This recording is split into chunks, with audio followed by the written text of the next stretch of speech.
Good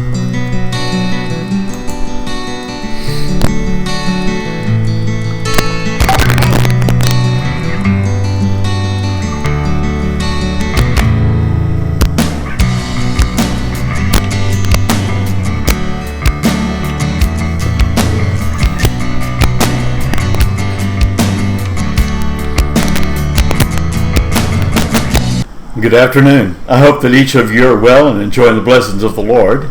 He truly is good, and He deserves our praise. I'm Gail Woods, the pastor of the Churches of God Holiness on Cayman Brack, coming to you today with another Monday Musing. Being truthful with others is one of the most important qualities the Lord has taught me over the years. Ephesians chapter 4, verse 15 tells us that we are to speak the truth in love. I expect my family and my friends to be honest with me and to speak truthfully, even if I don't always like what they say. Their honesty guarantees a clear and truthful relationship between us. However, if one of them were to tell me one thing and then tell someone else something entirely different, it would create distrust between us. This is precisely what the Bible is talking about when it says that those chosen to be deacons cannot be double-tongued. 1 Timothy chapter 3 verse 8 uses the Greek word for double-tongued as dilogos. It means two-worded. It's two words actually together, di, which means two, and logos, which means word.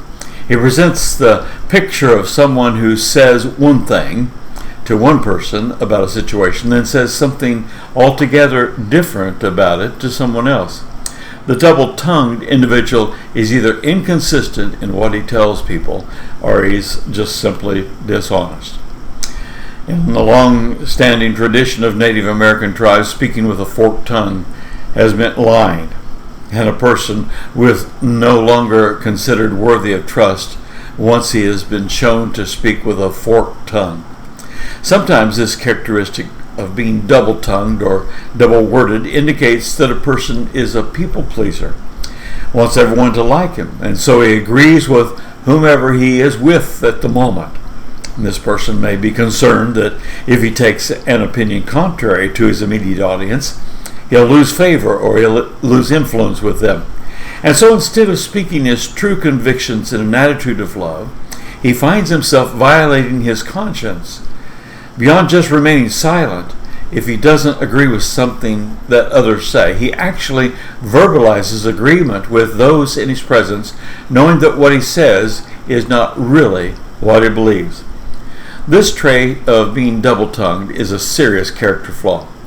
The Bible is very strong in telling us that a person who possesses this trait should not be used in places of leadership in the church. He creates confusion and suspicion. It's a blessing to always know where I stand with a person, to never wonder if that individual really means what he or she has said.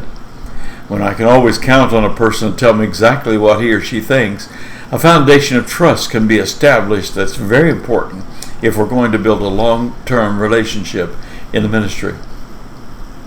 But please remember that we are called to speak the truth in love, not to bludgeon each other in the way we communicate what's on our minds. We must ask God to teach us how to present the truth in a manner that makes it easier to receive. One reason that truth is rejected is the inappropriate way that it sometimes is packaged. When truth comes bundled with harsh tones of judgment or criticism or condemnation, it can cause the recipient to put up a wall of defense as a safeguard against the attack. But when truth comes wrapped in patience and tenderness and love, it's much easier to receive. This doesn't mean honesty is always easy. Taking the path of truthfulness can be very difficult. However, it always is the clearest and most noble path to take. Sometimes the biggest challenge we face in this area is speaking the truth. It is speaking the truth in love. When you are required to confront someone to speak the truth, remember the principle of doing unto others as you would have them do unto you. Ask yourself this question: how would I want the truth spoken to me? Brutally, harshly, impatiently, kindly, gently, humbly? If you're in a situation in which you must confront someone with the truth, imagine how you would respond to that same truth if it were being presented to you. And then try to picture what would help you receive it in the easiest way that would bring growth to your life and be a blessing. Now, as you ponder these ideas, what you discover will create a path to you to follow to speak the truth and love into someone else's life.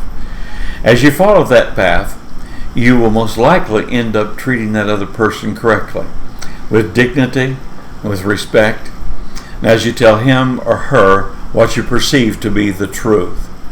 It's important to set the example by being truthful with the people with whom we live and serve and work. Even if they don't like everything you say, they'll know that they can always depend upon you to tell them the truth. Remember that we are having midweek services on Facebook Live on Wednesday at 7:15 p.m. and I trust that you can join us for that. If you're on Cayman Brac, you are always welcome to come to our services either at the Watering Place Church or at the Spot-Based Church, and those services on Sunday are 11 o'clock in the morning and 6:30 in the evening. Have a wonderful week. God bless you richly.